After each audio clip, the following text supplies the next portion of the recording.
Tonight, we continue to follow the story of an LAPD sergeant accused of hitting and killing this 19-year-old in Tustin over the weekend.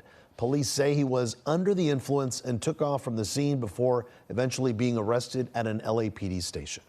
Well, Mike Rogers is here at the desk. And Mike, you uncovered this sergeant had an active warrant for 12 years for a prior DUI conviction. And tonight, you're getting more clarity on how a police officer was able to have a warrant for more than a decade without getting caught. Yeah, you know, Pat, it's really been the big question is how is this guy able to be out there on the streets, patrolling the streets with an active warrant for his arrest? So I want to review some of the information with you. This guy was arrested in 2011 for a misdemeanor DUI. That part's important because he was placed on informal probation in order to do community service. So what happens next? Well, he doesn't complete his community service, and in 2012, a warrant is issued for his arrest. If a warrant is issued for his arrest, why did nobody go get him? Well, it's because he was on informal probation. That means this guy, who's the probation chief for Orange County, is not in charge of him, doesn't have to monitor him, isn't asked to monitor him, and has no correlation with him.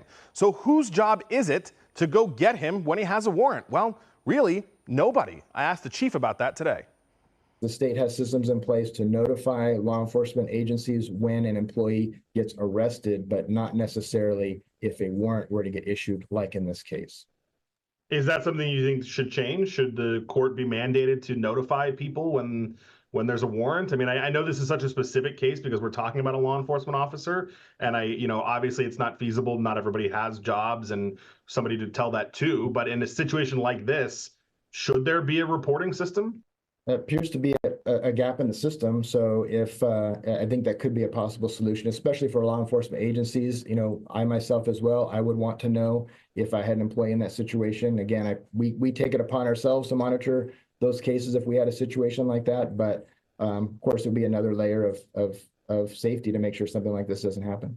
Yeah, now, as I told you guys last night, the court is the one that ordered the warrant, but the court has no enforcement branch. They have no mechanism to go enforce that warrant and make an arrest. Now, certain police agencies do have warrant squads or warrant divisions that will go out and get people that have active warrants, but the probation chief tells me they've got to prioritize the higher priority cases.